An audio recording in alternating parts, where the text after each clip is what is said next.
All right, so we're coming to the end of the Oscar season, and after this movie, I'm going to be a lot more careful about what I put in my body.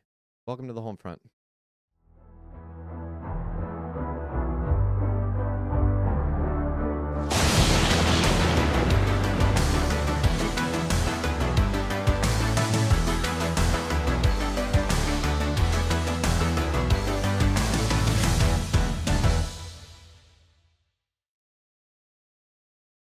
Hello. I didn't introduce us last time. I just Of course recognized. Oh my gosh. I knew it felt funny going It through did the whole feel episode. funny. Geez. Well, I'm Tyler, your host. As I didn't introduce us last video. And to my right, as always, is my overly artistic friend Mitch. Hello. Thank you for joining me, as usual. So we just got finished watching a movie. Mm-hmm. This is, I think, the last Best Picture nominee that we're going to be reviewing. So we're not. The only two we've missed is Nickel Boys and I'm Still Here.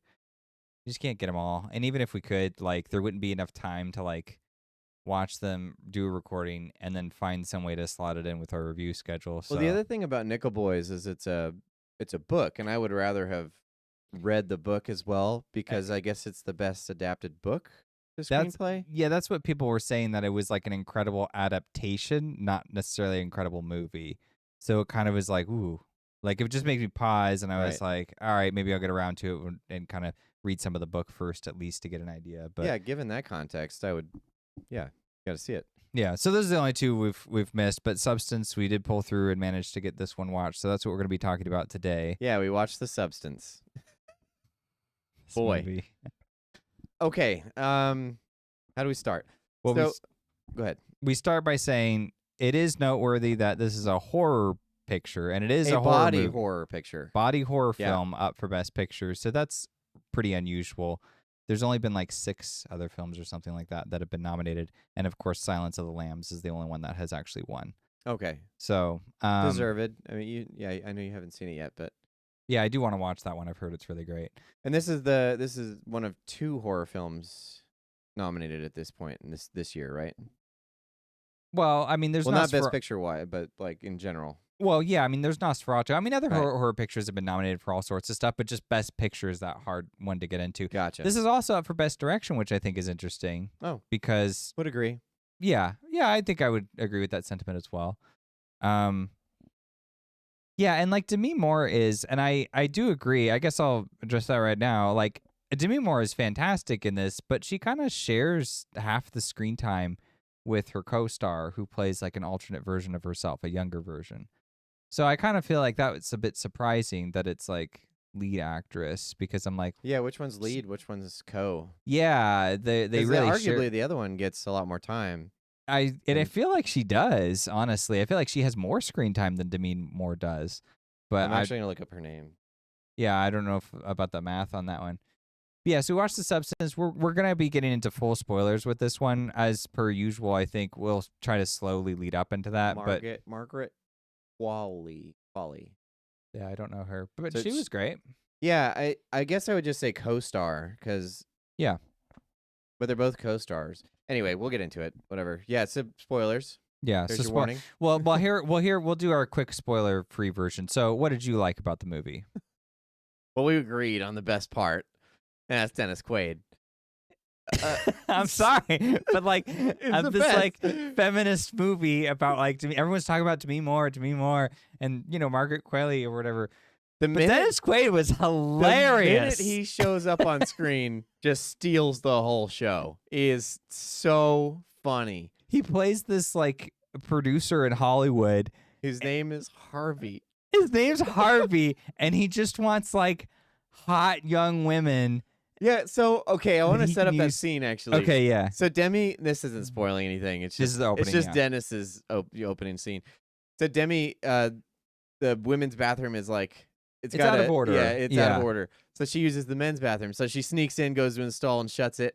Dennis Quaid comes blowing through. He's on the phone.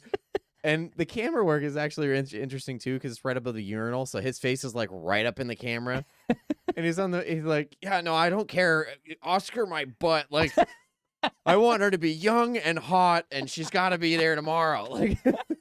It's the most over the top, stupid line, but it's so funny the way he just. It's because Yeah. he's like, he's obviously parody. It's like satire of how this industry is, Mm-hmm. but he just parrots it so perfectly without Yeah. making it ridiculous and like not palatable. Yeah. He Yeah. does such a great job, and he Well, does it through the whole movie. Yeah, and this is why I also agree with that best director nod, because she's also telling the actors like how to convey the lines. Yeah, And so she told Quaid, like, you need to push it. You just need to go he is all the way over with the this. top. And he's like, oh, all right. So he Mission had us rolling accomplished. the Yep. whole movie. Yep. Every time he showed up, it was just it was great. Yeah.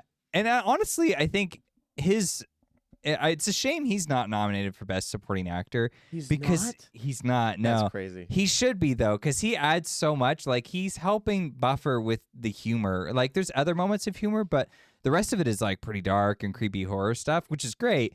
But this is a fairly long movie. Yeah. In fact, that was one of my concerns going into it. I was like, it's like 2 hours and 20 minutes. I was like, that's pretty long for a horror picture. Like normally I like a long movie, but with horror pictures, I find that's a little bit harder to pull off.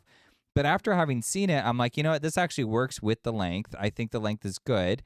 And Quaid being a good comic relief, that also kind of reinforces and reinforces corrupt, the narrative.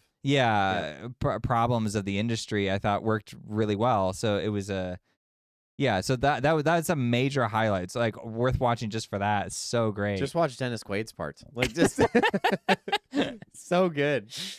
Okay, but the other actors are good too. There's not a lot of. Oh yeah. It's not a big cast. It's real small. It's mostly just Demi Moore and then her counterpart, her younger self, and the two. Qualley. Yeah, and the two play off each other really well. They do feel like they kind of have a tough dual role to do because they're supposed to be the same person, but they're also supposed to like represent a part of this character that like the character struggles with a lot of like self-hatred. And so when that comes out, they hate each other. So it was interesting to see them both kind of convey it from like different but like similar ways. Yeah. So I don't know. I felt like they did a fantastic job. It was really good casting on the whole. Yeah. And what else did you like? Because I know you talked a little bit about cinematography, but tell me more about that, like that and the set design, because you were really attracted to the visuals of this film. Oh my gosh. It's aesthetically, I loved this movie. Like it's vibrant colors.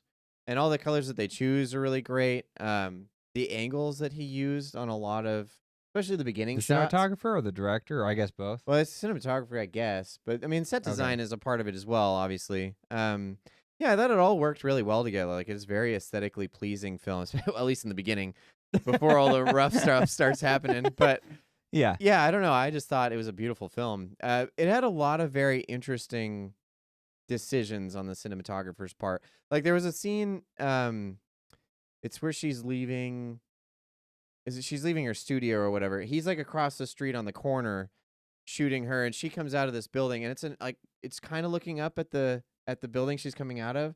Okay. But it's this very prestigious looking building, and then she comes out in this yellow coat, and by contrast she looks really small. But just the way that he captured that moment, it didn't like have any meaning or anything. I just thought it looked really neat. It just was, I don't know. It was a beautiful look. Cause wait, when you say he though, because this is a female director, I'm assuming the cinematographer was in charge of that. I don't know if it was a male or female. I'm just kind of throwing labels out there, but okay, sure. I just usually when we're talking about shots, we director, but yeah, I mean it's cinematographer. Well, yeah, but you're also talking about like the set design and everything, like the production, the art direction. So yeah, well, from what I understand, it's. I don't know this industry, so forgive me if I'm wrong, but the director will say, I want to see this, and then the cinematographer will set it up properly. Losing light somewhere here. The cinematographer will set it up properly in order to get that shot. Yeah. And so from what I understand, this person is in charge of making sure that it captures everything within this. Now, that pretty could much be more the director than the cinematographer. I don't know, whatever. Whatever the case, that shot was interesting, but it has a lot of those. Namely, there's this, I don't know why it's absurdly long, but there's an absurdly long hallway that they film a lot of this scene in. Mm-hmm. And there's a scene where she's like leaving her job or whatever, and Dennis Quaid's walking, and he walks the whole hallway. But the hallway's like this orange, and it's like it feels like very Shining-esque, almost like it's harkening back to Have you seen that? most of it, Okay. bits and pieces here and there, but it has a lot of those kind of like established shots that everything's happening within this square, and the square is contained within the hallway, but it's long, so you can have a lot of things happen within that. Anyway, but then he turns and leaves Demi Moore's character, and as he's walking, he's like, it looks like he's shrinking. It's like this weird psychological effect. I don't know. It was great because a lot of those moments, it plays into the parody of the film as well. Yeah. You can read into whatever you want, but I'm gonna adjust this light real quick. But yeah, so I liked the look of the film. I mean, whatever that's worth. I'm not gonna push a lot of psychology into it. Well, But- I'll give you a tidbit because I love color psychology. And there was one that I feel like, at least on the surface level, was probably accurate. You mentioned the yellow coat that she wears, Yeah. and she has this bright yellow, like super bright yellow coat, and she wears it throughout the whole movie.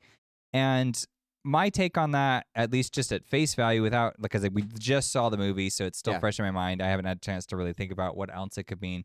By first instinct, when I was watching the movie, I was like, yellow is that like bright sunshiny color, so maybe it's supposed to represent like how covering up the ugliness or something. Well, no, more like, well, kind of, but more like everyone expects like, oh, you're a woman, so you have to be nice and you have to be smiling and you have to be, attractive, and like these are the social pressures that are being put on her. Sure. So when she's wearing the yellow coat, it's like representing like that effort that I have to put on my coat, I got to put on my smile, I got to dress up, I got to put on my makeup, I got to do all the things without always having to do that. It just puts on this bright yellow jacket and then just kind of lets that subliminally go through. Yeah. Gotcha. So that was one I picked up on. I'm sure there's many other interpretations of that along with other colors in the movie.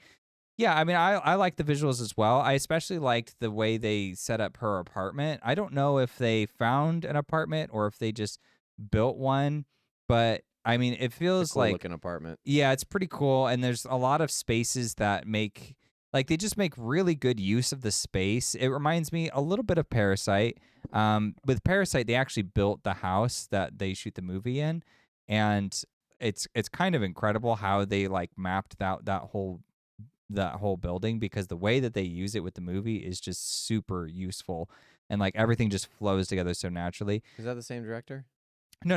Oh, okay. That's a South Korean director. I forget his name. That's right. Okay. But that film, that was just really good production design as well. So this kind of reminded me a little bit of that. I don't think it had quite as many opportunities, and that's just because it has a much smaller cast. But it still, did a good job with what it was, and it felt like a very because it has that creepy like curved hallway down to the bathroom where a lot of the creepy events going happen into the dark. Yeah, so you have sterilized room. Yeah, exactly. You have to kind of go out that way, and like you kind of like spiral out, which becomes important later. That was the other thing, is the music. I like the music. Most of it is just kind of like backgroundy horror stuff, but it had a little bit of, what did you call it? Like it's not techno, but it's like I don't remember the word I used. It's very like glamorous kind of. It's like you're at a fashion show or something, because it only happens during like the more the Margaret Qualley portions of the film.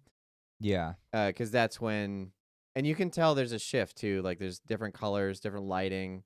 Gets a little brighter, a little more stylish whenever she's on. But then Demi, it starts kind of bright, but as time goes on, it gets darker and darker, less lit. She like hides herself in her room, and like you can tell she's using a lot of elements of the film in order to portray a certain element of Demi Moore's character and her descent into whatever this is. We can call it madness, I suppose. It's definitely madness. But yeah, the music does it as well. Every time Qualley's character's on there, it's a little bit more upbeat and like lively. Yeah, and I guess like one thing I caught was they play a bit of the soundtrack to Vertigo in this movie just for a very brief moment. Yeah, what's the reference? So in Vertigo, in that film, one of the main images is a spiral, and the theme is obsession. So I felt like they were hearkening both to those ideas. So that's why I was like the curved hallway, and then that musical cue, I was like, oh yeah, it's kind of like this, like you're spiraling out. Okay. So yeah, I felt like that's kind of where they were going with that reference. Okay. I mean, any excuse to listen to the Vertigo score is a good one, I guess. Yours. Oh no, yours is the birds. That's right. The Birds is my favorite Hitchcock picture, but I would be fine with having to argue that Vertigo is the best film ever made. Like, I Okay. would be happy with that. Yeah, because what is it? So Citizen Kane was like on the Sight and Sound top, well, like the best picture ever. Because they do a check-in every 10 years. Mm-hmm. And so that was there for like 4 decades or something like that. And then slowly Vertigo climbed up and got better and better. And then eventually it overtook it. And so I was like, that's interesting. And Which one's older? Citizen Kane? Citizen Kane is, Okay. yeah, by a good 20 years, I think. Oh, least, okay. something like that. Okay. I have to look that up again. But yeah, but Vertigo is just like one of these strangely absorbing movie that gives you something new every time you watch it. And I've seen it a number of times. I'm like, yeah, this makes sense why it's climbed up there. And it also doesn't leave you feeling miserable at the end like Citizen Kane does, where you're just like, oh. Okay. All right, yeah, So back jumping to back into substance. Rabbit trail. Sorry. All right. So what else did you like? Well, I don't think I could talk too much about the other stuff without getting into like big story segments. Should we jump into what we didn't like that we can without spoilers, or should we just jump into the spoiler section and just? I think we go ham? straight spoilers because we only have 2 things that we didn't like. One I had was very small, and then one we both had that was very large. So, but let's stay positive for now, and let's just kind of do we need to kind of break down the storyline a little bit? Yeah. Fair warning, first do we recommend the movie? Oh yeah, we should do the star systems. Are we doing that up front or? At Yeah, the let's just bottom? do it. Yeah. Okay. So, I guess I'll answer first because I'll have the same caveat as every other movie this year. Dude, chill on the freaking nudity, guys. My gosh. And it was like getting up in there at some. I was like, all right, I know she's naked. Okay. Yeah, I mean, you're Believe it or not, I have less of a problem with this one than I do with Anora. Golly. Because Anora was like straight up sex scenes. Right. But this was Aggressive just ones. this was like she was naked, but like I understand why this one felt a little more justified, I suppose. And we'll get into some of the reasons why. yeah. But yeah, I mean, as it is, yes, it is a good movie. Like I said, I love the aesthetics of the film. I love the way that it's shot. I love the way it's directed, for the most part. The cast is great. Like Demi Moore and Dennis Quaid really bring it home, and so does Qualley. Mm-hmm. And yeah, and I think it has enough to mull over. That's interesting. Like it has some interesting topics to talk about and to think about after you're done watching it. While still delivering a good horror movie. Yeah. So caveat being the nudity. I mean, and just, depending on what you can handle with body horror, because it does get pretty gross. Yeah. Keep that in mind. Like doesn't hold any punches back. It's gross. Yeah. Which are the best parts of the movie, in my opinion. But yeah. So if you're a big horror buff, I would say you should go see it. So the guy who thought that Nosferatu wasn't gory enough, go see Substance. You're good to go. You probably wouldn't think this isn't gory enough. I'll bet. That's fair. But yeah, I think I'm with you. I definitely would recommend it. What would I give it though as a rating? You'd probably give it like a 3. Well, it depends on how much the ending hurts it, because I didn't like the ending. In fact, I didn't like the ending at all. I thought the ending was just totally off base. Yep. So, it's just because it's weird because the whole time we were watching, and for a lot of these movies, I sit down with you and I'm just like, he's probably going to hate this. That's what I thought for every single one of these movies for the Oscars, by the way. He's probably going to hate this. And it ended up being true for pretty much all of them. Most of them. So it was interesting to sit down and you're like laughing and having a grand old time. I'm like, this is great. This is nice. This movie's awesome. Ending was like, we're enjoying ourselves. And screw you. Jeez. It was like, what's happening? And I it mean, totally lost both of us at the same moment. We were like, huh? Yeah, I wasn't alone in this one for sure. And I mean, if you've watched the rest of the Oscars series that we've been doing over February, you'll understand like what I dislike about these films. And I try to be fair. Like there were things I liked about most of these. Yeah. They're just not all my style of movie. And this one came close. It was so close, but it had the signs problem. It was just like, you got all the way, and then we're like, with the last 10 minutes, I'm just gonna like, yeah. Like, dude, why'd you do that? You were so thoughtful with the rest of this, and then you're just like, screw it, I'm going straight into the bridge. Like, Yeah. okay. So without the ending, this is easily like 4 stars, if not 5. With the ending, it's between like 3 and 4. Make of that what you will. It depends on how much an ending hurts a movie for you. And I'm kind of surprised I've not heard more people complain about the ending. Yeah, same. That's odd to me. I don't think the ending works really at all. Maybe I gotta watch on him it. come back in the next video and be like, I thought about it, and I actually really, really like the ending of this movie. Do I do that a lot? Nope. Nosferatu, he had a little bit of a change of heart. Well, hold on. Wait a minute. Did I? Because Nosferatu, I said that I was stewing on it after I saw that movie. You did. Yeah. You did. Okay. But So I'm just saying, you're probably gonna do the same thing here. You're gonna be like, I went home, thought about it, and then I had a dream, and now I think this movie is like really good actually, and that was really thoughtful. A lot more thoughtful than I thought it was gonna be at first. That's not how you're talking. Just I don't know why you got the surfer accent in this, but yeah, maybe. Possibly. I don't think so though. This ending doesn't work. It was pretty rough. It was real rough. I ran through like a Rolodex of all the different things it could mean and why. Yeah, we we went do this, through and like then, trying to figure it out for like 15 minutes. Yeah, and we were like, it couldn't. could be this, could be this, could be this, could be this, could be this, could be that, and it was, all of them were like not great, and also just didn't quite. I mean, they sort of fit, but it was just like, there were so many better options. So, anyways, we'll talk about that more when we get to that. Yeah. So that's our roundup. There's our Now we're gonna start spoiler-free. talking about the movie. It's at large, Yep. unpacking it. So I feel like we need to set the stage a little bit, right? So to me, Demi Moore is this Hollywood has-been, basically. I mean, that's Which basically is how her interesting. I character is. wonder how that casting call went. Like, we got Demi friggin' Moore. Fits the role perfect. Like, or does she? Or does she? Exactly. Poor thing. But yeah. So with a caveat to that, Demi Moore, not only does she have stage presence, like she carried this movie really well. I mean, it's with Dennis Quaid, like she did a great job, but she looks fantastic. Like, yeah, it's like she hasn't looks aged really a good. day. Honestly, Yeah. I was like, she looks phenomenal, but okay, whatever. Yeah. But but this is like Which Hollywood worked for standards. the movie, though. And We'll think- get into that. Yeah, and I think, but it's like it's Hollywood standards, and that's why Sure. it's like any imperfection is Right. too much.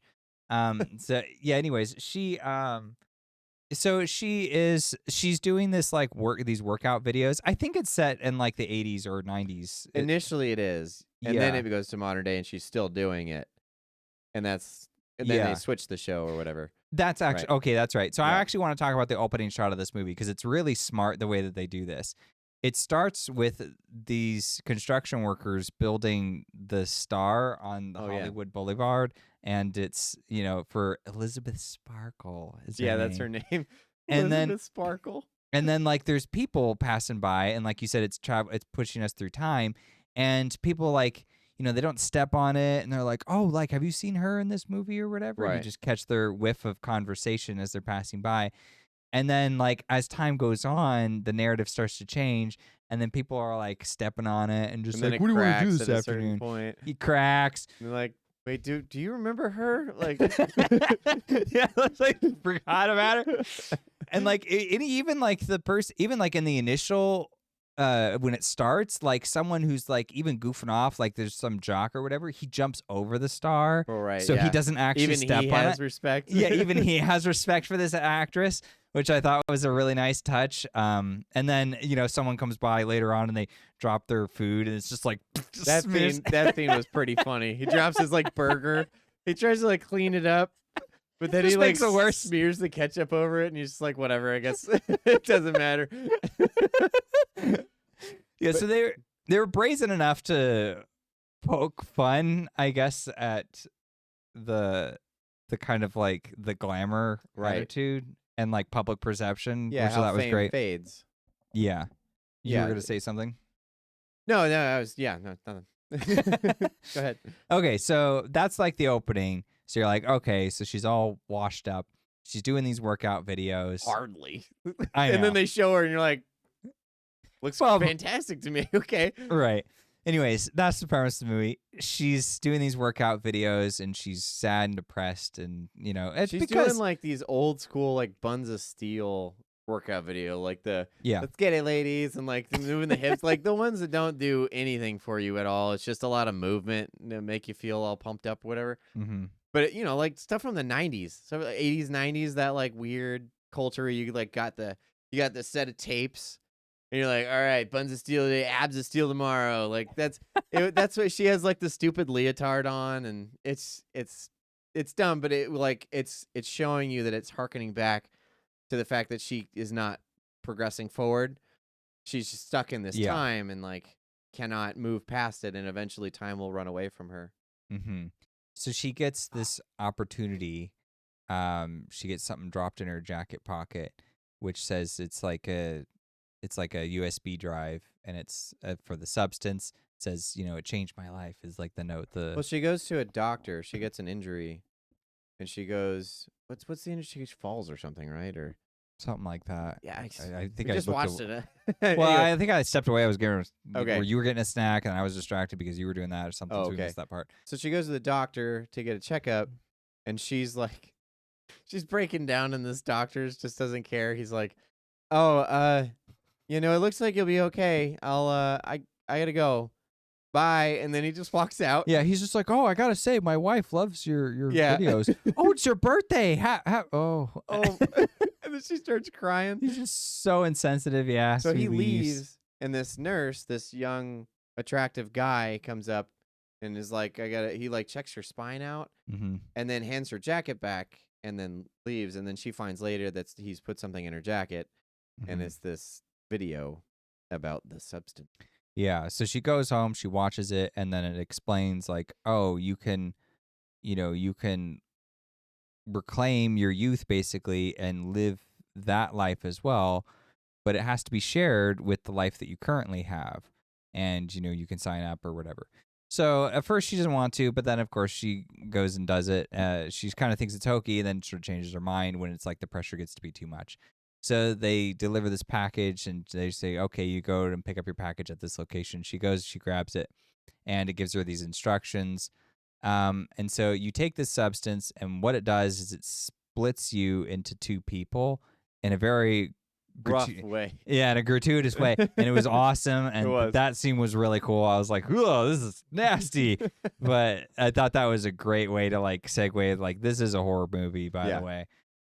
And so yeah, what it does is it produces a copy of you that's much younger, but you can only sustain yourself for like 7 days that way, and then you got to switch. And in the meantime, you have to take care of your other body, which is still here, but just like in this comatose state. So she's kind of manages to do that, to care for the old body and then the new body, and then they say you're one person and you have to share, and you have to just see it that way entirely.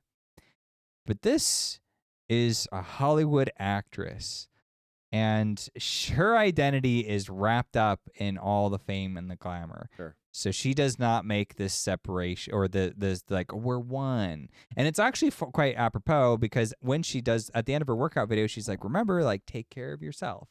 And it's like the one advice she actually doesn't receive for herself, because she starts to see the two identities deviate throughout the course of the movie. So that's kind of the main duality. And that part's all very interesting.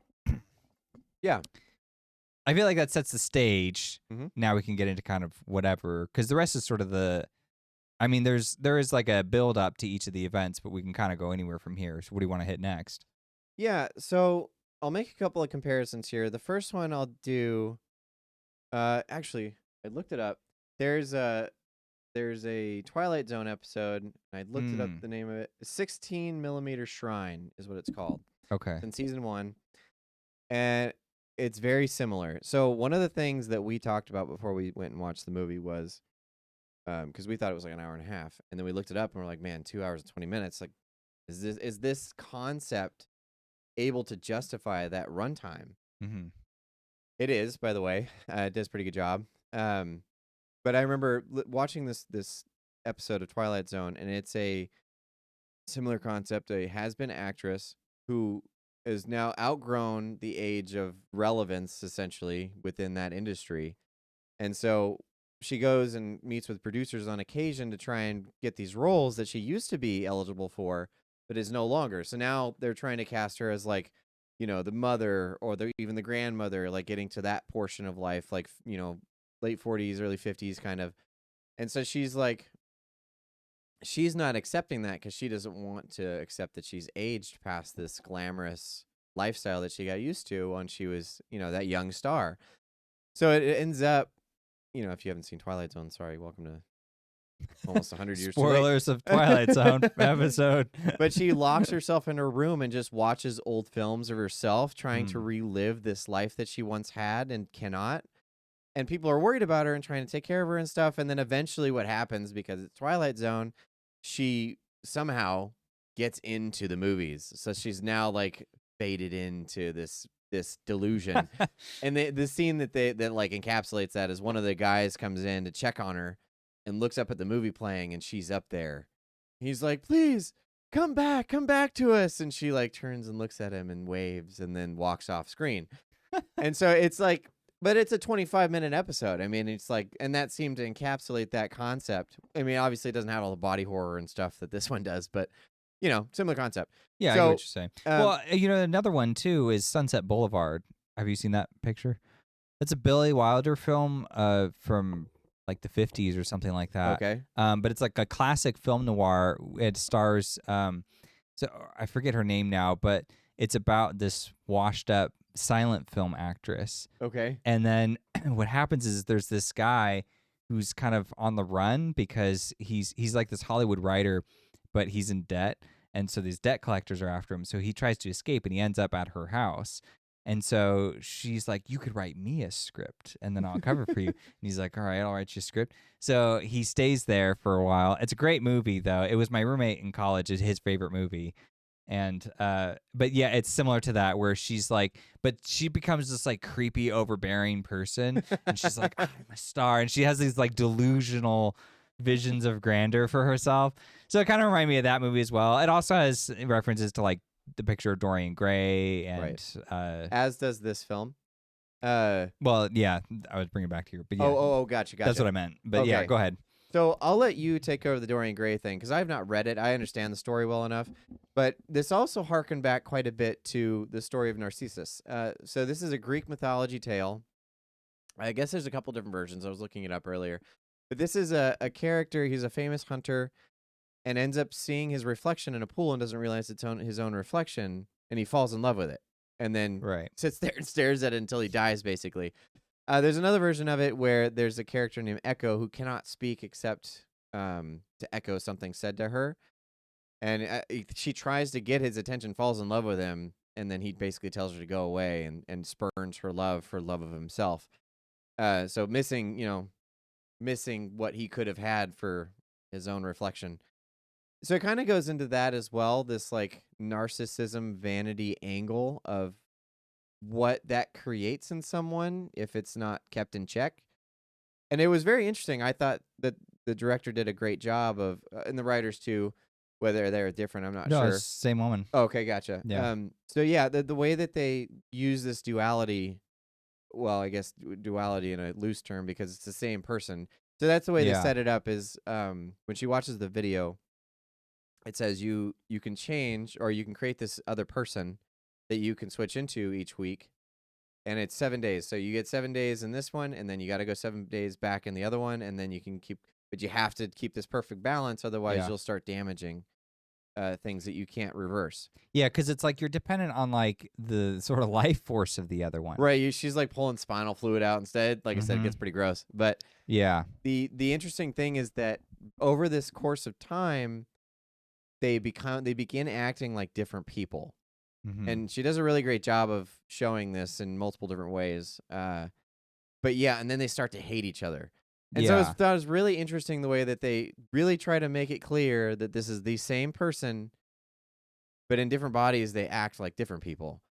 And the way that they counteract each other, this vanity of self, is fascinating. Yeah, that part is really fascinating. The fact that because of how much the body you're in makes you feel a certain way, and then that starts to dictate your actions. Right. I thought that was a really compelling part of the film, because you have whenever she goes back to when she goes into this new young body, she's like, I'm just super hot, and I'm getting all the Hollywood deals, and I'm going out on the town, and I'm having sex with these whoever the hell supermodels and stuff. yeah, and so she's doing all this stuff, and then when she goes back to her older body, it's just life sucks and it's miserable. And she just lounges on the couch and just eats and watches TV, and it's just and there's this really great moment where self-destructive. Yeah. In every way. Yeah, and there's this really great moment where she just goes into the bathroom to check on her other body, and is and it's 2 days left, and then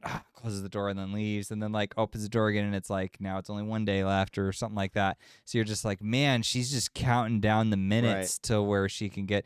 And another great scene I want to point out that kind of is related to this theme is that when she first leaves the doctor's office, mind you, she's leaving the doctor's office, so she's not all dolled up like she ordinarily would be, because it's not for a performance or anything.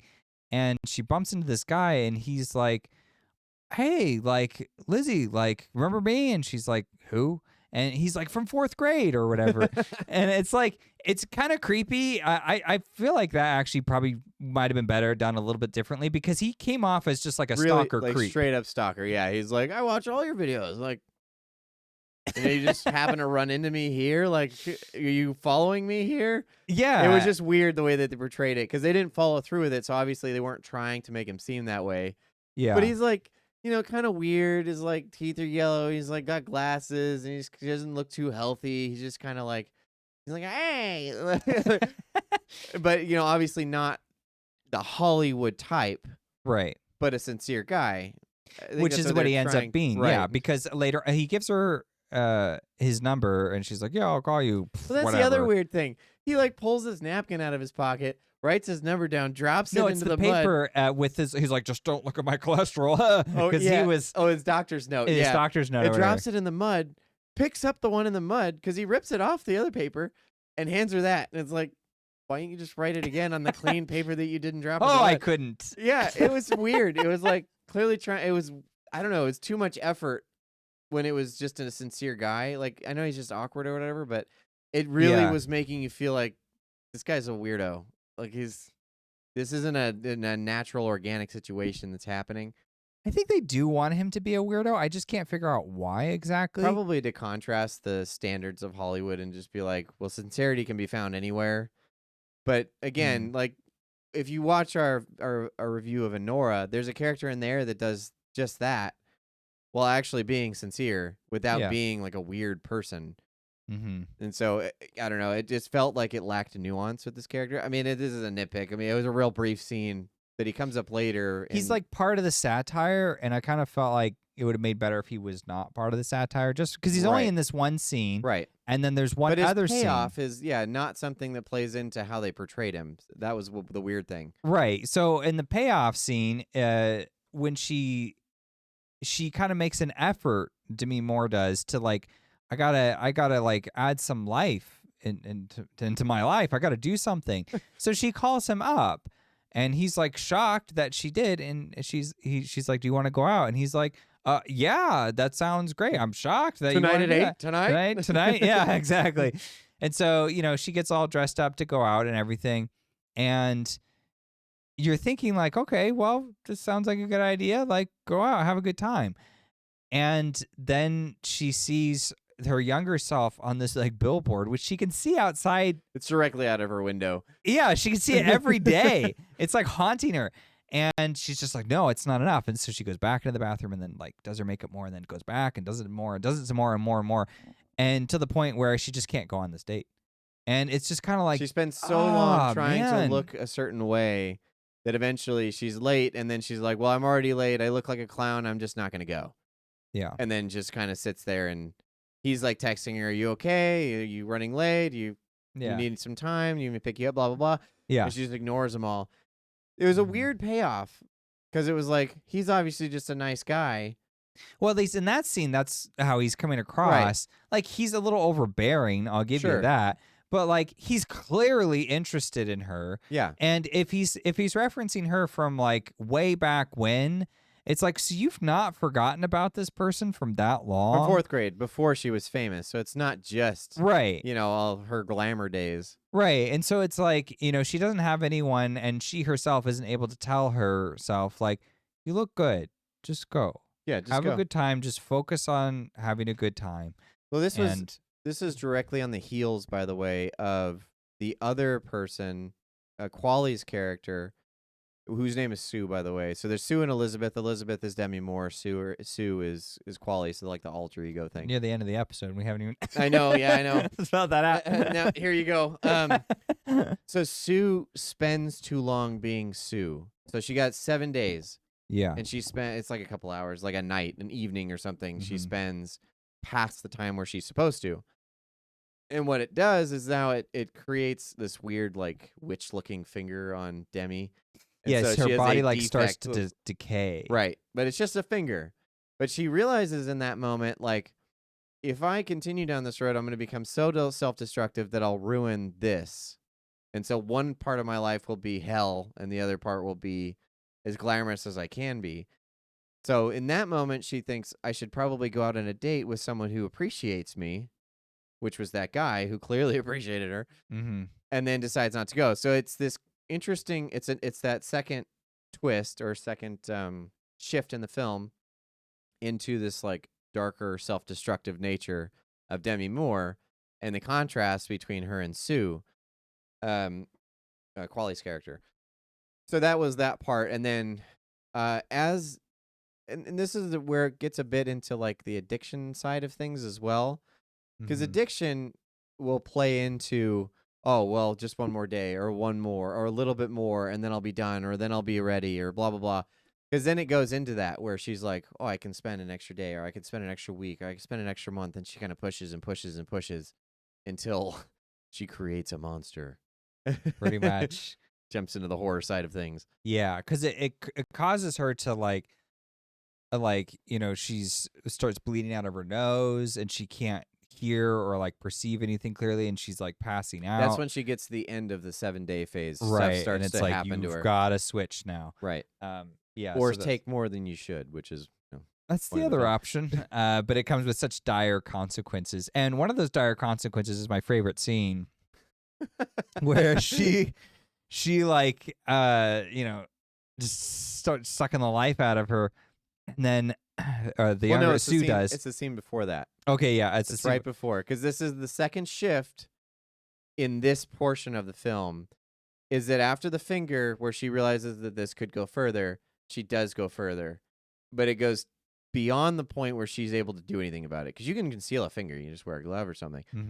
The next time she does it, she goes so long that she ruins a whole leg and part of her face.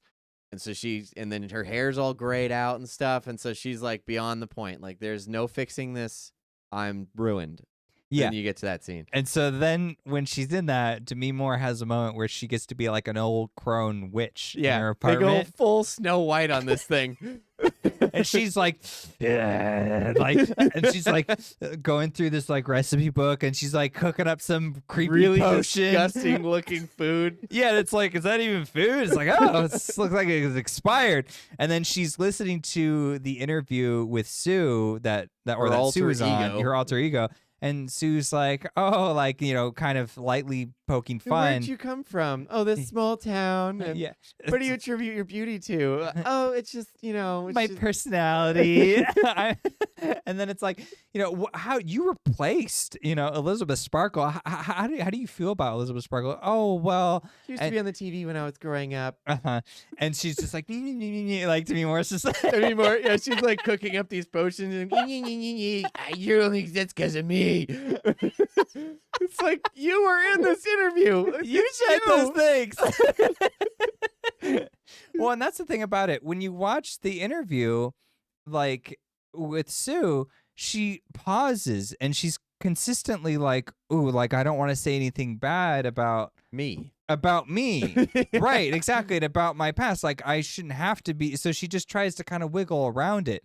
And a part of it is because, well, I have to have like a new identity. So I can't have. I'm Sue. I'm not Elizabeth. I'm Sue. I'm this other person, which is exactly what they said don't do. They're like, you're the same person. You're the same person. Right. But she kind of has to because it's like it's Hollywood. Right. And you have to have your stage name. And so she has all these things. And then, so part of it is like not even meaning to be mean-spirited about it, but just like, how do I maintain this identity so that it can work? And like trust that my other self is going to be okay with that. And that other self is not okay with it. Even though it's the same person. Right. That's the interesting thing, is that it's created this new thing. And you start to wonder which one's the real monster. Yeah. Because one looks like it, but the other one acts like it. And then they both start acting like it. Yeah, it had a lot of very interesting commentary on, what are you as opposed to what you see yourself as. Mm-hmm. And the duality between the two, and like, are they separate or Yeah. Well, because even like when Sue is like, she brings some like hot guy back to her apartment to get laid or whatever. Even when that scene is going down, it's like, okay, so this is just some rando you picked up on. Yeah. So she's just like wanting to feel these sensations. And so it's not really like, it's not an example of her thinking about her future or thinking about, like, oh, like I get to like, I'm not building a relationship. Yeah, here. it's just not like throwaway experiences. Yeah, let me just it's just live it I up. can. Yeah, let me do the can Hollywood bring any guy lifestyle. I want. I can be as famous as I want. I can't. It's just because you can. There's nothing fulfilling. Right, and then or nothing long lasting. And then when it comes back to Demi Moore, Elizabeth, she's just like pissed off because it's experiences she can't have. And then it's like you did have it. That was you. That was you. And it's like it had its time and it's had its place. And you have to, as the substance suppliers keep saying, you have to respect the two lives. Live in perfect balance or don't live at all. Right, exactly. You have to live in balance. And she's not interested in that. And the way that they show that is hilarious because it's almost like roommates. Is whenever they switch, they have to deal with the other's mess. So like Demi Moore is always leaving like this disgusting mess of an apartment. So Sue has to clean it all up. And then when it's all nice and Demi Moore comes out, she's like, and makes a mess again. And it's like, it's you. It's the same exact person with different bodies. But again, I mean, would that be so far off of the reality if this was possible? How long would it be before you are now two different people? Yeah. Because you're living two separate lives. I mean, and that's another interesting, I guess, commentary that it's going into is living those two separate lives. How much of yourself are you giving up by doing that? You're just kind of tearing yourself apart. This obviously gives a physical representation of that. But living essentially this meaningless void of a life is now leaving this other, like, I guess, more real person in this dark, dank, disgusting reality that eventually consumes her. Mm-hmm. Yeah, because Elizabeth just keeps giving in. Like you can argue all you want about how Sue's lifestyle isn't good for her either. Sure, but she's pursuing her career at least, and she's trying to experience the world and live life to the fullest. So there's at least like a sense of trajectory with this. Maybe it's a little directionless, but the hope is that it starts to focus in as time goes on. She gets a little bit older and a little bit more mature. But of course, like when she has that opportunity to flip back to Elizabeth, she won't seize that. And instead what she does is just like pig out in front of the TV and veg and just like waiting for that fix to come. Right. Yeah, so it was just really fascinating to see like how much of it is like the responsibility on you to kind of like as you get older, it's like you've got to push yourself to go to the gym or to go on that date or to put yourself out there a little bit, and it's hard. And I think that but it's necessary. It's built. But it's necessary, yeah. And I think that the film depicted that really, really well. So yeah, that was like a really strong highlight is seeing their back and forth. But it also was like her self-hatred, her resentment. Like you see her at one point, Sue going through and like throwing these boxes aside, and it says like Sue's old garbage or something like Sue's that. Old garbage, something like that. And it's like, hey, wait a minute. Yeah. Like this is some of the stuff that helped define you. Yeah, that's like a part of your life. You shouldn't just treat it like trash, but it's just like, get this crap out of the way. It's like, oh man. Yeah. So all that was great. I feel like it was a great movie. Almost. Almost. So I Well, guess we got it. Is that all the good stuff though? I feel like we covered it. I think so. Yeah. Yeah. Yeah, because we did the satirical stuff. So yeah, so we're jumping into. All right. So the two negatives. Let me get my small one out of Yeah, the way get the because it's nitpick. small. Go for it. Okay. So, at one point when the two are spiraling out and Sue's taking things too far and she's just like ripping the spinal cord juice out and gets a nice healthy supply, which she burns up in like 3 months. And you're like, oh geez. And then obviously she has to face the consequences for that. And in one of the kind of spirally scenes, it's kind of dreamlike and where the character's just like, oh, like, my life is like spiraling out of control or whatever. It like kind of there's like these shots where it goes back to like, respect the balance or, just kind of the repeated messages that they were told of what she was told and how to actually carry out this experimental drug, basically.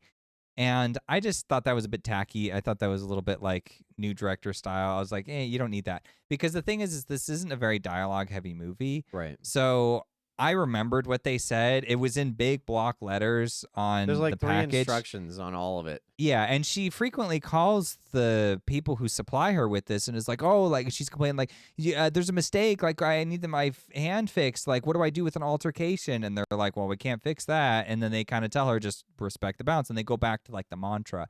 So when the mantra was being displayed across like the screen, I was like, I got it. I remember. And it felt like just reminding the viewer. Yeah. And it actually, it replayed some of like previous clips of like characters said at like earlier parts of the movie. And again, I was like, I got it.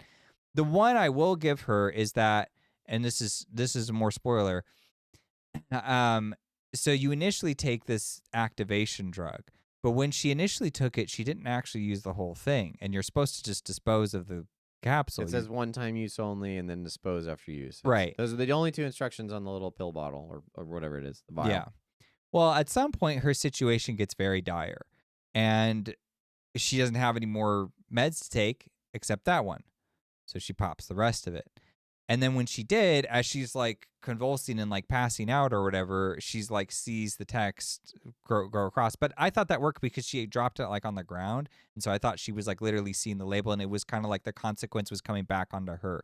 And it was just an interesting moment where I was like, this feels like it's being directed to the character of her being like, what did I do? But I have no other choice and like wrestling with all of that. Whereas the others felt like it was directed to the viewer. And so then it didn't land because felt like it was hand holding. Yeah, I was like, I don't need the hand holding. I just need the character's experience. So, yeah, that was like my kind of 2 cents on how that was done. I guess it's a small nitpick, but I don't know. It kind of there was a routine use of it. Yeah, it came up a lot. Yeah, we're like, yeah, I know. Especially in the end. So yeah, I didn't think that really helped or added anything. We remembered, but yeah, there was that. Well, should we tackle the major? I've been talking, so I'm gonna pass it. You're right. Okay, so obviously at the end, well, okay, there's one of the nitpick that I couldn't. Well, I guess there's 2.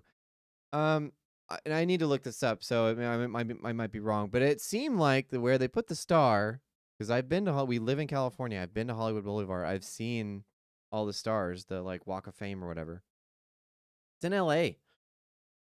Shows it snow in L.A. It doesn't snow in L.A. So I was like, you already lost me. So unless there's another Walk of Fame somewhere, and this is not L.A., which I don't think so. LA. There's palm trees everywhere. Right? Yeah, it looks. It's L.A. Yeah, so it doesn't snow in L.A. The other one is so, again, with this hand-holding thing, like, it's constantly saying, you are the same. You're the same person. 2 bodies, 1 person. It gets to a point where they both gain consciousness and they fight. And so I'll give it the grace of the fact that it's probably just metaphorical at that point. But it doesn't play out that way. It plays out as if it was reality. And like it makes the point well enough artistically, but I was sitting there trying to figure it out. I was like, how can you exist unless you've like created this alter ego and the alter ego is now taken on a form of its own? But if that's the case, couldn't it survive on its own too? Well, I thought That's a good point. But I thought she was gonna do the transition because you see the blood Right. transfusion, But and then doesn't finish it. But I didn't know you could do that. It looked like you had to be one or the other. You couldn't be both. yeah, it should have. She should have like cut off the process or something to make it maybe a little more clear of like how this would work in Yeah. universe. I guess It didn't. that's fair. So I was a little confused on that one.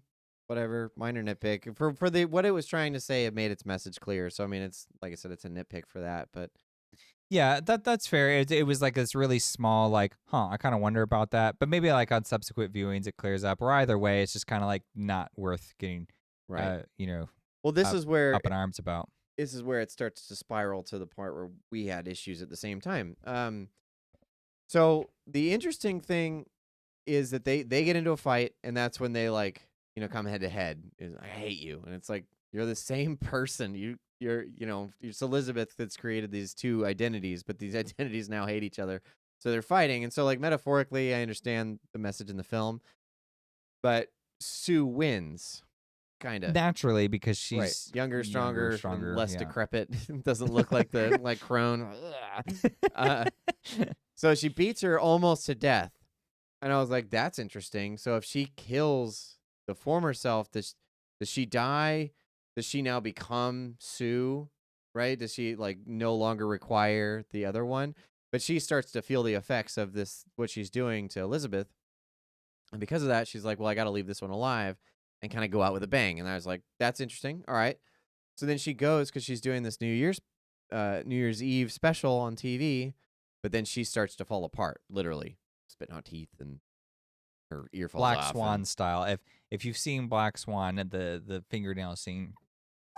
I've not, but they had one in this with the fingernails, and that was rough. Pulling out the teeth was rough.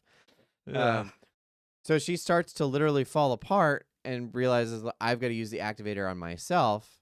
So now the duplicate is going to try and duplicate. I was like, okay, interesting. Maybe I could deal with this. But so here's my initial problem with all of this, because she does it, uses the rest of the activator fluid, and like you can see the cells like split, and then her eyes like split all apart, and it's pretty gross. The initial problem I had with it was like, okay, where are you going with this? Because it feels like you're sacrificing the narrative in order to play into more body horror without quite justifying it. Because I was like, I understand she's falling apart and this feels like her only option. But I was like, couldn't you have done this a little bit more thoughtfully? Because the rest of the film was pretty thoughtful. And this felt like I said, it was delving into this kind of horror schlock feel, in my opinion. But then she becomes this Hunchback of Notre Dame, like monstrosity.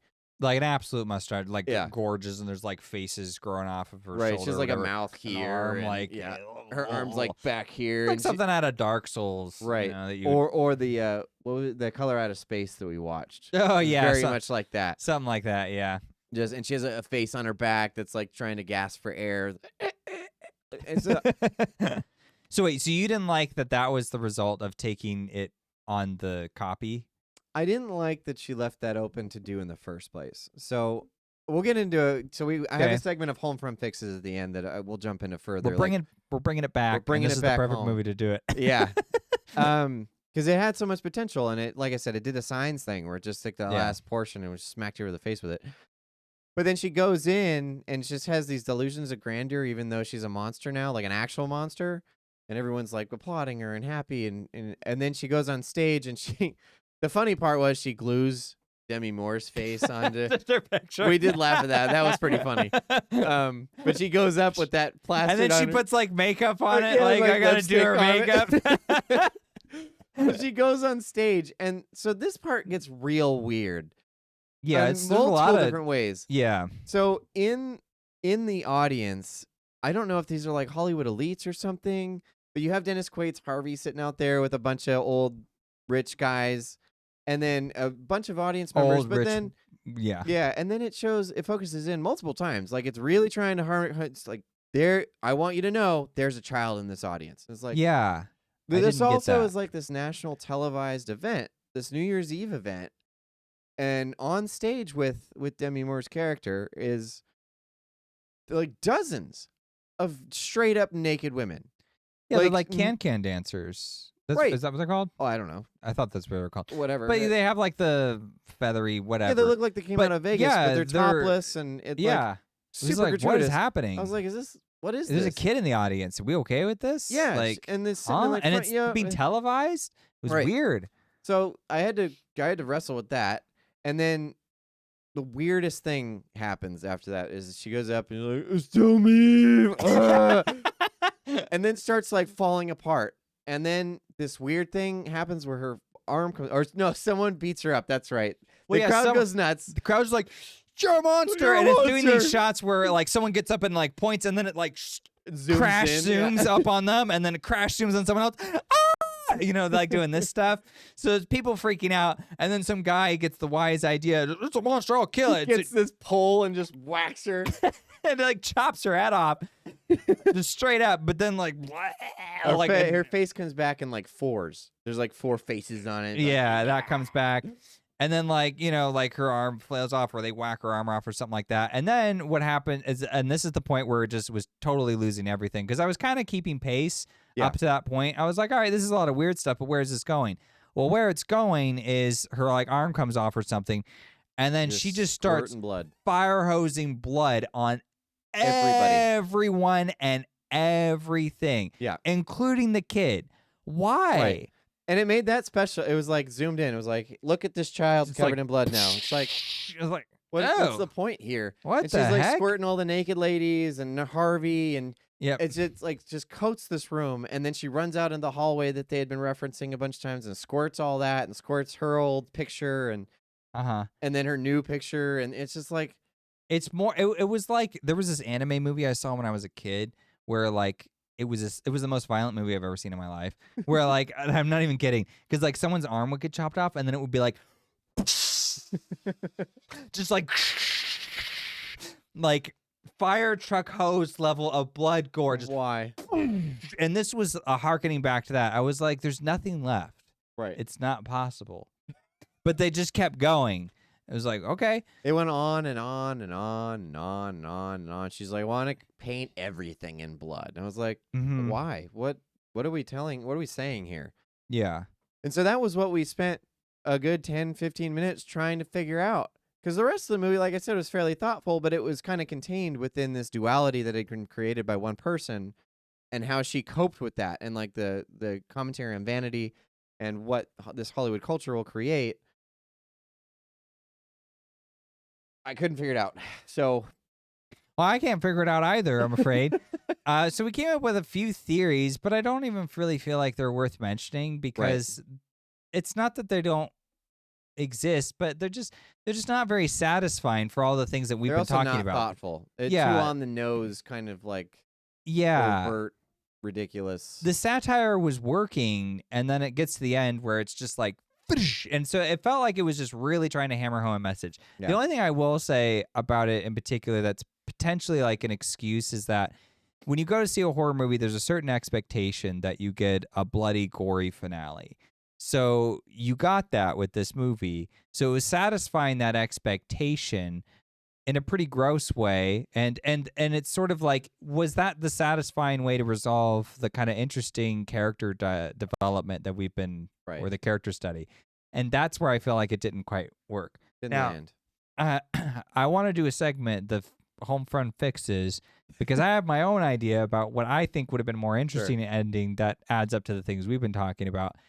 And I just want to state for the record, I'm aware of like, oh, you're just going to mansplain an ending for us. It's like, yeah, but that's what we do for any story. It doesn't matter who made it. We've done it on... No, I'm going to mansplain. We've done it on plenty of shows before. So we're just looking at it like just as a story. So like as a story, yeah, this was just kind of, I don't know, it was strange. I just kind of was like, where was this going? It feels like the idea is now unraveling itself, and that's losing the credibility. Because here's what it had established before. When you take the substance, it does this close-up of your eye, and then you see like your eye splits your pupil, in two. like splits into two, and then it's like it separates, and then there's like two eyes, and then it like scoots off, and then your body like splits in two, and so it's like it literally duplicates you, just like a younger version. Right. It does that in the beginning too. The establishing shot of the film is he injects it into an egg yolk, and the egg yolk splits off and becomes a second egg yolk. So now you have 2. Right. So she establishes very clear from what it does. frame 1, this is how this thing operates. So when she does it to the copy, you get this close up of her eye, and then it splits, and then it splits and splits and splits, and it does like this infinity thing. So when that happened, I thought to myself, oh, we're multiplying into 4 now. That's what's going on. And instead, it was like, well, you're doing infinity, so it becomes a monstrosity. And I was like, oh, okay, that's not what I thought, but that's fine. I'll roll with it. Up until it started to be like, I feel like you don't have an idea with this. Yeah. When it split into 4, though, I was like, that's my fix. I would do that premise. I would make them all the 4 like young hot ones or They're whatever. like fighting for the spotlight. And they would be fighting for the spotlight. And so what would happen is it's like this crazy, like one of them gets like locked in a closet. The other gets like knocked out in the scuffle. And then, they're like self-destructive. yeah, they're like knocking teeth out and bruising. And I mean, she's already been doing this. Right. It's just now on a bigger scale. So I would have done that. And then what I would have is would have had one of them come out on top. And then she manages to patch herself up a little bit and go out on that stage, but she's kind of frazzled. Right.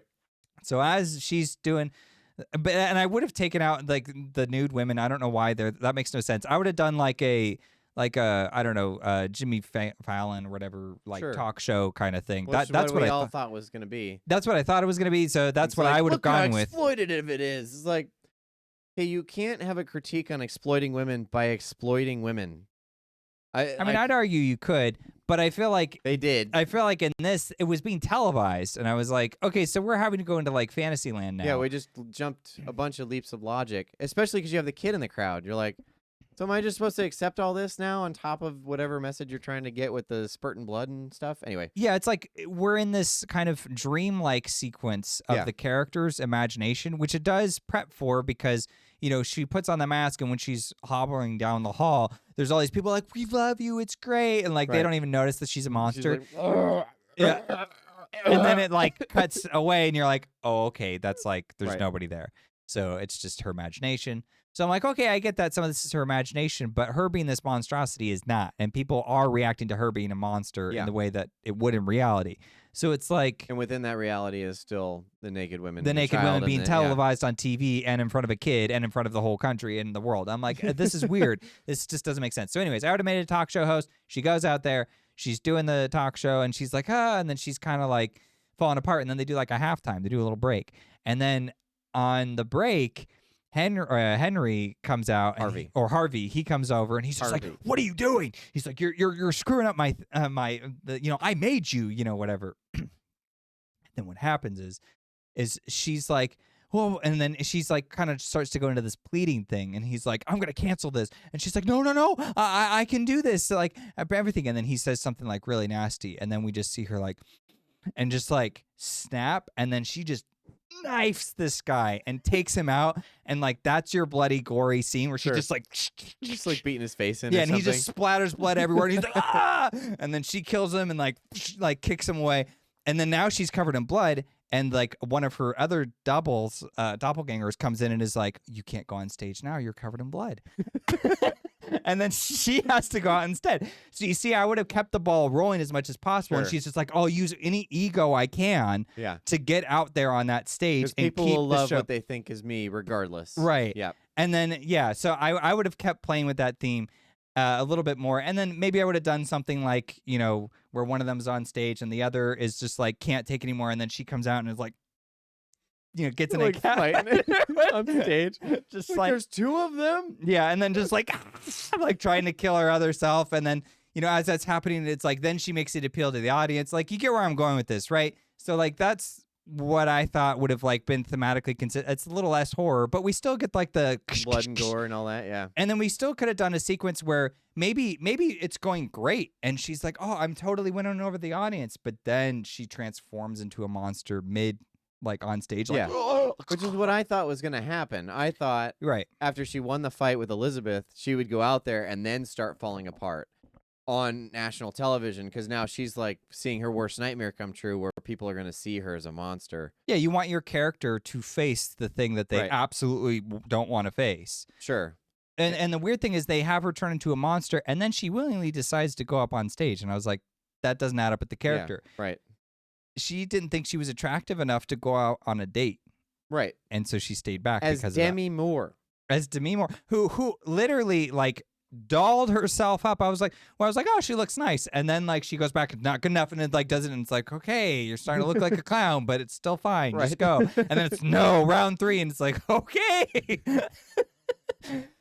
So like again, the character just wouldn't do that. So the character goes out there, and I was like, Look what you created. But she doesn't say that, does she? No, but I think that was the concept. Maybe. I will say Again, can't figure it out. the one thing I will give it is she has Demi Moore's face plastered to her, Yeah. or she has Elizabeth's face there, and then while the spotlight's on her, it peels and falls off, And and then the so it monster's was there. like the reveal of her inner nature. But it would have to been the better crowd. had it actually happened to the other character. Yeah, it's like they had to manufacture that sequence to happen that Right, way you- when it's you like had an opportunity. it was already. already in the script to go and do it this Right. way. Yeah. Yeah, because she pulls a tooth out, and I was like, oh, so she's just gonna go out there without the tooth because she's got to get her moment of glory. This is her last chance. She's dying, Mhm. so she goes out and she's missing a tooth, and then people Black start Swan like, style. again, I haven't seen this movie, so, but I feel like if she's out there and then people start realizing, oh, you're missing a tooth, and then she like starts to fall apart even further, then like that's the consequences of her actions, whatever. So I'll do. Are you finished with your fix? Yeah, That's okay. that's my fix. I mean, I know I haven't quite tied it up in a bow, but it's my draft. I just saw it. Sure. But I would have just done something like that. Like maybe I wouldn't have done the 4 because maybe we only need 2 of the back and forth. Sure. And it's just, and then the breakdown of the monster and the thing. Only one of them needs to kill, Harvey over there and get covered in blood. So I don't need both. But, Yeah. Or I don't need for the 4 is what I mean. But yeah, I don't know. So that's kind of where I would sort of play out. Then she turns into a monster in front of everybody, and then I would find some way to kind of end with somewhere in there in that sentiment, because I felt like that was what the movie was about, and then it was like. So what do you think? You seem like you have a different fix in mind. Yeah, mine would have come earlier actually. Okay. Because I thought this had a very interesting take on vanity, and because I thought the ending just kind of rendered itself moot. So what I would have done is to change the stakes. So I thought the substance would have been more interesting if it was a waiting game, because you have like the time period where, because there's a scene where the character that gave her the substance sees her again in a diner, and he says these 7 days start to feel really long, don't they? Because she has to live as Demi Moore, which again, but What a curse. the horror. But during that time, it is a long 7 days, and like you said, she keeps going in and checking how much longer do I have before I can come back into the glamorous lifestyle for the other 7 days. But I was like, what if the substance is like, this can become permanent if you play this perfect balance for however long, let's say a year. For a year, if you do this perfect balance thing, you get to keep the other body and you can dispose of your previous self if Okay. that's what you want. But the thing would be, now the commentary is, can you make it? Can you last? Because addiction, like I said, you start to make excuses. You start to push the boundary further and further. And I thought it did that in this film pretty well. And I was like, that's interesting. Because now you have to live in this like decrepit old crone's body because you pushed it too far, when you could have been perfectly fine in both if you had just played the balance. So I thought it'd be interesting if you take it too far, eventually that one dies, and then it becomes more of a Dorian Gray thing. Because once that one's dead, now you're just going to decay faster. So now you go through that consequence either way. It's like, well, you pushed it too far. Now you have no escape. You're just going to die in this body now. Would this be like an experience? Like the substance suppliers would be like, they would be like, well, this is our test run or whatever you can No, try. I think I'd still keep it as vague as it is, because Okay. you're still commenting on just the vanity and, what self-control you would be able to exercise during this time. So, yeah, I mean, I thought, like, because even when you get to the extreme, she only lasts 3 months. Yeah. And then she's basically done on both ends. And so I was like, seems like the more interesting part. But the ending, it just felt like, here's my like basic theory, I guess.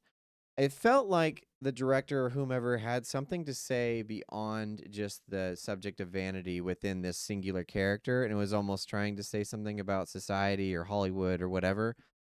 And it seemed like, again, at the sacrifice of the narrative that she'd built up over this whole movie, just kind of chucked it in. And because it hadn't built up properly, like this, it felt like it was kind of her last ditch effort of just getting this message in. And that's why it feels so disconnected.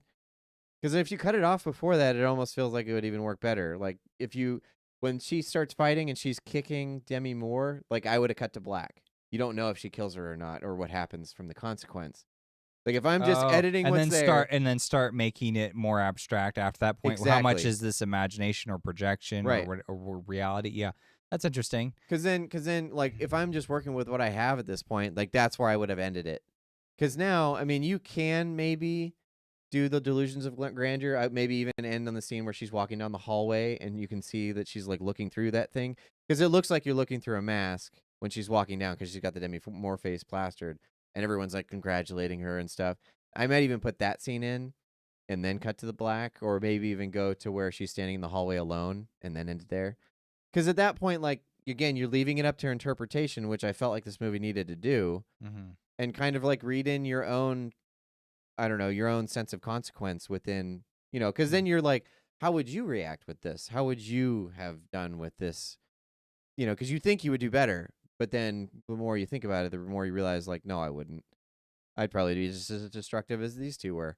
Yeah. So it was it was trying too hard to get a certain message over, and it just, like, did not work.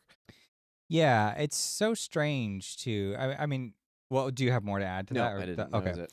Yeah, because I don't know. I guess I'll have to stew on it and come back later with further Call me thoughts. tomorrow. But I don't really see it. Just it literally feels like a hard right, and then you go, Yeah, why'd we do that? yeah. I don't know. I think there were so many other options. Your option I think makes sense. I think mine makes sense. I think like somewhere in between them, I think they Sure. could probably use what they had to some degree and pull off an ending. But here's the thing. It's like you compared it to Signs earlier, and that's not that much of a far cry, I don't Sure. think. Like it really hurts the movie for me. And horror, I think, especially one where you got that mystery and intrigue, like The Sixth Sense works because its ending is so important. And missing that ending would really damage the rest of that movie. Yeah.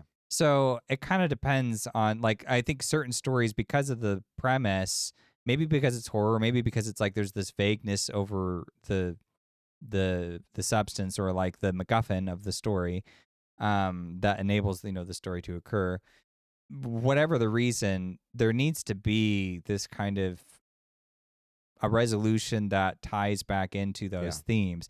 And the one they chose, it feels heavy-handed, but it's also like kind of unclear exactly what because are you being heavy-handed about. Yeah, because it's like it's not done in the same style as the rest of the movie. It's Right. no longer parody. It's now hyperbole. I yeah, don't know. yeah. Well, it's like it's hyper real. It's like meta now. Yeah. And I was like, hold on a second. Like you haven't been doing that the whole time. Like this was like satire stuff, and now it's like you're trying to do like, oh, but it's really like this. And I'm like, no, you're telling me these things are real. Like you want the monstrosity to be real. You want the blood to be real. So that means the naked women on that stage are real too. Right. Who's watching that? How am I supposed to take that as now? But that part's abstraction. That part is just symbolic. I'm like, what? No, it isn't. Like, so yeah. I felt like that was kind of. Yeah, am I supposed to pick and choose which one's reality and which one's not at this point? Like, yeah. There's not every movie is made or broken on its ending, but I feel like this is one of them. Yeah. It relies on its resolution or lack thereof to maintain its strength, or the narrative strength, I should say. And gotta say, it kind of leaned toward break. Yeah. This one. It's a good character study up until that point. Yeah. And it was a fascinating character study. I thought they did the rest of it pretty well. I do think the movie's still worth watching, but like, yeah, just know that the ending is a choice. Your choice as much as hers. Yeah, exactly. Yeah. Well, do you have any further thoughts? Closing? Yeah, I always have further thoughts, but I'm good. Okay. Yeah, Sure? I feel like we covered plenty. I don't have anything off the top of my head right now, but yeah, good movie. I'm glad I saw it. I'm glad I got it right before the end. Yeah. So next time, I think we're going to be talking about Our predictions. or if you're going to predict. Are you even going to predict? We'll see. I'll let you predict whether I will or not. Okay. I'm definitely going to do predictions, and I Yeah. could throw in some of my personal taste along the way. I do have a few things to poke at on that list. There's some beyond just the Amelia Perez nonsense. Yeah, you want to see a horror show. There's your third horror movie in this category. Oh, you're right. Amelia Perez. See our review. So yeah, we'll release that one right before the Oscars actually happen. And Okay. then I'm thinking about doing a review of the Oscar choices as well. I think that'd be Well, fun. Yeah, I'd like yeah. to unpack what they end up going with. Agreed. So, thank you for watching. This has been The Substance. See you next time.